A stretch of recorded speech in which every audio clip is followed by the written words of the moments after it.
Hey guys! My number one focus come springtime is to make sure my plants are adequately fed and have all the minerals and nutrients and things they need. The month of April is really when I'm like, oh heck yeah, let's get a jump start on this growing season. I like to use Osmocote granules. I buy the big bag because it is one of my tried and trues. It's a smart release, super easy to use, and yeah, like sprinkle some evenly through the tops of the soil.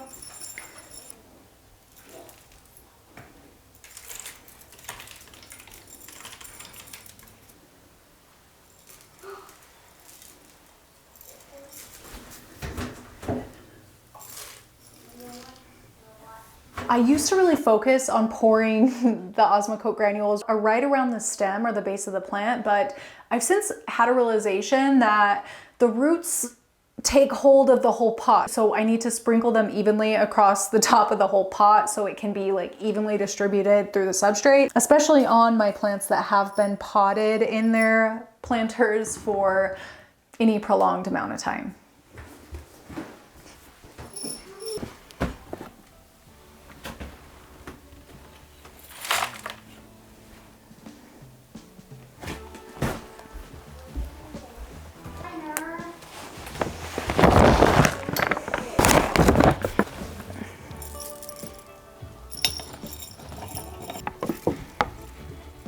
I'm sure many of you can relate, but there's just something about spring that has me wanting to start off this warm season on the right foot with a clean home, clean bedroom to relax in and sleep in and wind down in. Not so fun fact, did you know that a 7-year-old mattress can contain more than 16 million colony-forming units of bacteria per square inch?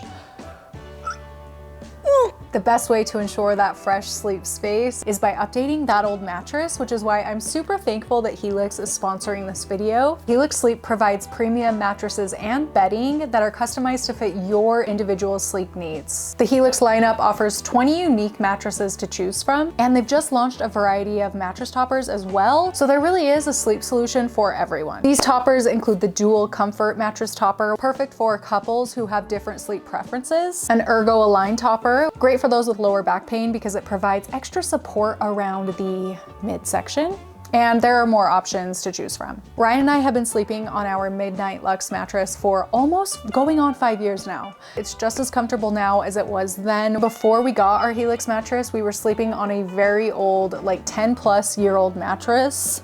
I didn't even know about the bacteria colonies, and it wasn't until we moved it out of the house that I realized how much of a smell our mattress had. It was nasty. It was. And I had no idea. I had gone nose blind to it.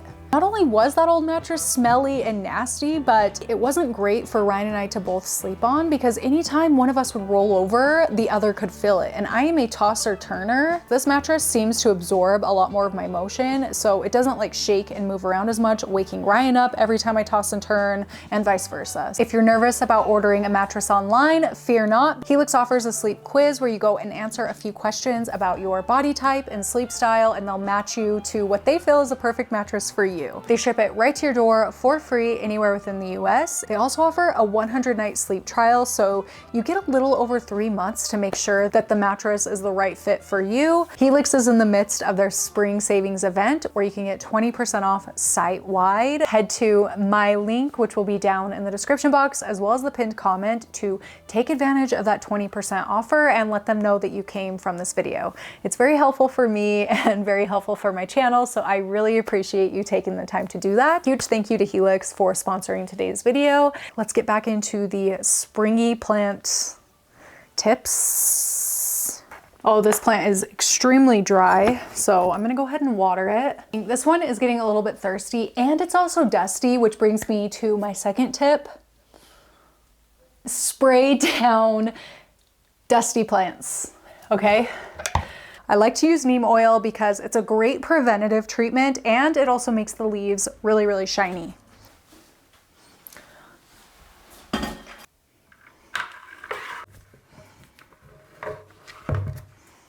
I've got my big jug here.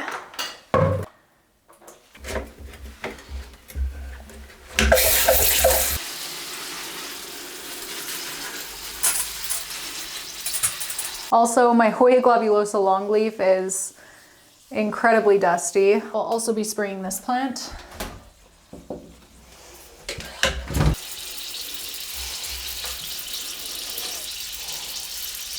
This pressurized sprayer, I keep my Liquidirt, which is a liquid fertilizer. And what are they called? The plants that take in nutrients through their leaves. I know there's a word for it. Crap, what is it? Anyway, these plants will take in nutrients through their leaves. I'm gonna go ahead and spray the neem oil off on this plant with the Liquidirt water, so that it gets some of those nutrients in through the foliage and the stems and the aerial roots, all of that. And then also spray a little bit to water in those Osmocote granules. This one, I'm not gonna spray the neem oil off the leaves, but I am going to water the plant with the Liquidirt. This plant, when I turn it around, I see there's a lot of dead foliage here. This brings me to my next tip, which is to remove dead leaves or dead bits of the plant, whatever it is. You want to remove the dead portions like this, especially in springtime, because if you're anything like me, you're jumping at the opportunity to be able to get fresh air circulating through the house, so you open the windows. You know, my favorite thing about springtime is being able to open the windows through the day, but unfortunately, for as nice as open windows feel, it also is a great way to introduce plant pests to your house plants. Dead plant like this is just the perfect hiding place for plant pests. About to decay material like this is just, it like the plant pests can smell it or something and they'll come in, take over a plant very easily. So I just like to remove it. On the note of neem oil, it does smell kind of like oniony, garlicky. It just smells like somebody freshly chopped up some garlic and onion, but once the oil dries, the smell isn't as robust. Get these Osmocote granules going.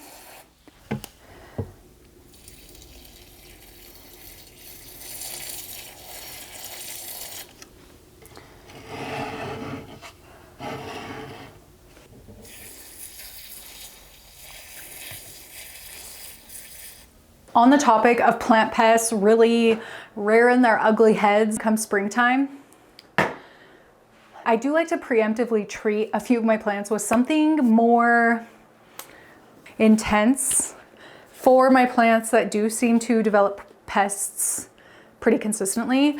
The plant in question today is this Alocasia dragon scale. It is also thirsty. When a plant is thirsty is the perfect time to use systemic granules on them. I really don't treat all of my plants with systemic until I already see an issue, unless it's a plant that I've had multiple issues with plant pests. This one kept getting mealybugs for a while there. And yeah, with the open windows, like they just seem to come about a lot more easily. Gonna sprinkle a bit, spray it all in really, really well with my Liquidirt. Do the same for this Syngonium albo. Like, oh my gosh, is that a mealybug right there? There are mealy babies.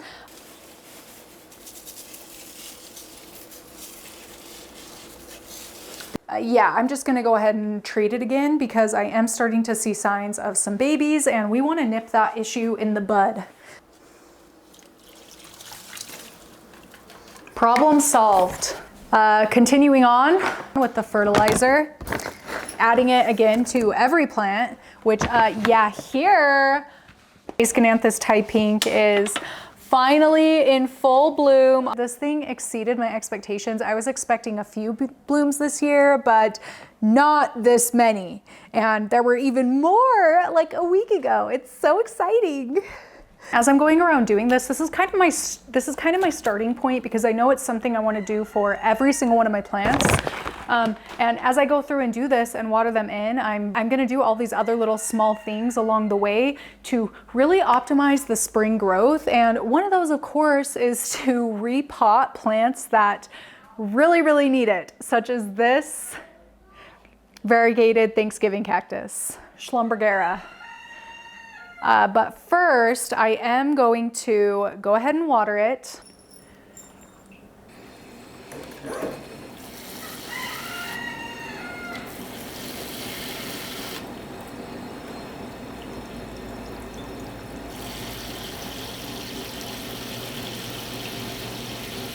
Just let it sit here, have a good drink while I finish adding Osmocote to the rest of my plants over here. What? Nothing.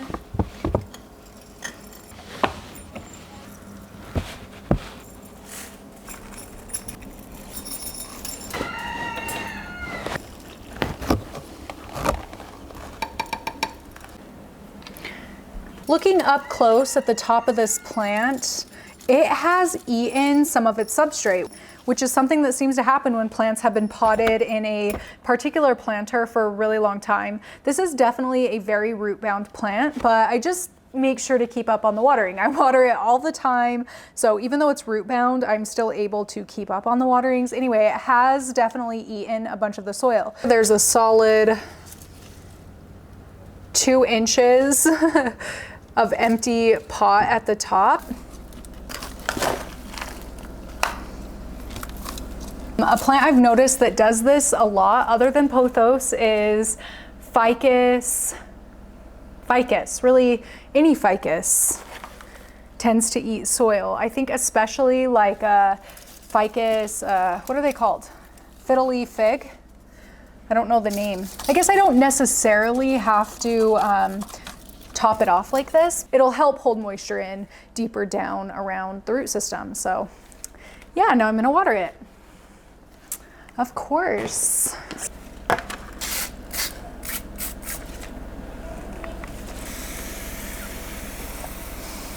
Really, all of these small things I do, I'm willing to do year round if I feel like the situation is dire enough, but springtime is the time I like to trim back my overgrown plants, cut things back. It's the perfect opportunity for them to have the extra energy to push out fresh growth points. And I did already try to film this video once. Unfortunately, I lost the audio. The audio was so messed up, so I couldn't use it, but I did already cut the plants I needed to cut back in that original video.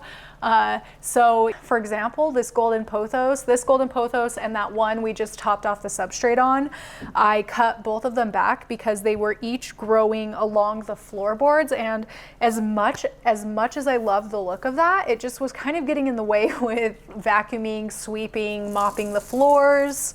Yeah, it was making it really a lot harder for me to keep things tidy. So I do like to cut things back every once in a while, and spring is the perfect time because, yeah, like I said, they have extra light, longer days, warmer temperatures. They're just gonna be a lot more prone to pushing fresh growth points. These ones are not pushing fresh growth points yet, but it literally was a few days ago. So I'm not surprised that they haven't taken off just yet. That pothos plant you saw in my bedroom earlier, sad looking golden pothos, are actually the cuttings from each of these pothos. So yeah, they're not rooted or anything. Those are just fresh cuttings. The cuttings themselves, if you decide not to toss them, I decided to pot them up. If you decide to pot them up, especially propagation, springtime is the time to get propagation started and established. I do prefer to do it this time of year, although again, I'm not opposed to doing it other times of the year either.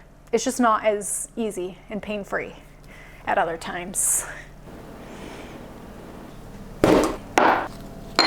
Okay, back to this variegated Thanksgiving cactus. It needs to be repotted. It's drying out so quickly. I'm watering this sucker all the time, and where I do have it in a very small planter, I just don't think this root system can support how big the actual plant is getting. It's been really hard for me to keep up on the watering of it, so that's my sign to get it repotted. I'm gonna pot it into this little ceramic planter, put some long fiber sphagnum down at the bottom to cover the drainage hole and help protect from from soil spilling out the bottom. Potting is another thing that you really can do year round, but I do find that if I notice something that desperately needs repotted, like late fall or through the winter, it does take a lot longer for plants that have been potted in the late fall through the winter time or even too early in spring to come back from the stress of it. So if I can, I prefer to wait until spring, although it's not entirely necessary, I don't feel. Maybe it is just a little bit personal preference, but I definitely feel safer repotting things in the springtime. And the roots actually don't look too bad on this plant.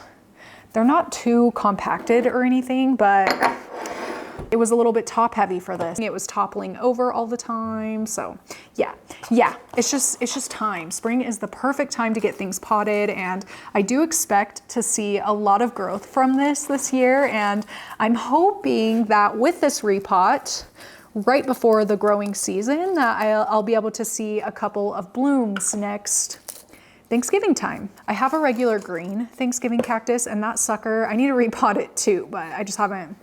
But it needs a bigger planter, so I have yet to find the perfect one for it yet. So I've been putting that one off for a long time, but it blooms all the frickin' time. And I'm hoping that I end up with the same from this one. That would be really cool. A tip for extra success when you're repotting, or also when you're cutting or propagating plants: repot, chop, prop on a well-watered plant. The success rates are going to be much higher if you water a plant before putting it through any amount of stress like that than if you do it on a dehydrated plant. Those are much more likely to get overstressed and die. So just be sure that whatever you repot, chop, prop is well watered beforehand.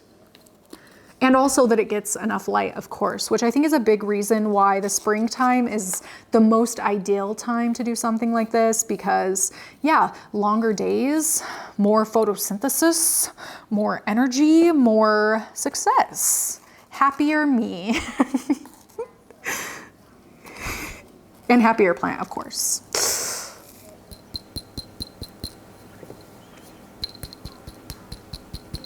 Going to give it a little sprinkling of Osmocote.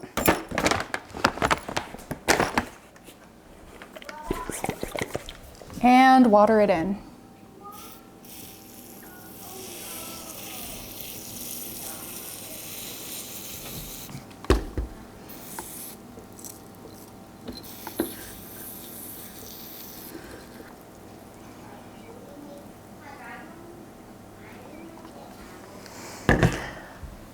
Ta-da! Put it back on the shelf. This Ripsalis, I let it dry out too much between waterings, and it dropped so many little, I don't know what they're called, like the little finger things, because it dried out too much. Big mistake. I could stick these back in there and propagate them, but the plant is growing just fine as it is, pretty full as it is, so I'm gonna throw these away. This bad boy will live right here. I'm gonna turn on the grow light for it. Well, for all of them. Oh yeah. My last tip is for houseplants you plan to move outside, and I'm currently not at that point yet. It's still a bit too cold where I live, but I'm watching the weather app like a hawk. It's like about the time of year to start acclimating them to outside. On days where the temperature is warm enough, so around 55+ degrees, I like to move my plants outside. During those warmer temps, I'll leave them outside as long as I can until the temperatures start to drop, and then bring them back in so that they can be acclimated. Yeah, you probably saw on my IKEA shelf here where we were fertilizing all those plants. There's a ton of succulents on here that don't normally live here, but I've moved them here this time of year so that I can easily move them outside during the day where it's 55+ degrees, and then bring them back inside where it's still too cold at night so that they can start to acclimate to the sunlight out there. Not doing this can result in leaf burning, not so much on thicker leaved plants like succulents, but especially more like foliage plants. They can burn super quickly and super easily under sunlight outside. So it's very important to acclimate them. So that is something I'm actively focusing on this time of year, to get everything ready to move outside. Before I move anything outside, I do like to spray them down with neem oil. I'll even make sure to spray down the tops of the substrate of anything I move out there, just to help prevent any little buggies deciding to set up camp in my plant over the summer. So yeah, those are all the small things I do to prep my plants for spring growth, for the growing season, the best time of the year. Let me know if you have anything to add to this list, any small little maintenance-y things you like to do this time of year to really optimize plants to take off during the growing season. I would love to hear your tips and tricks as well. Thank you for taking the time to do that and also for hanging out with me today. I hope you got something from this. That's going to be it for this one. Thank you so much for watching and I will see you next time.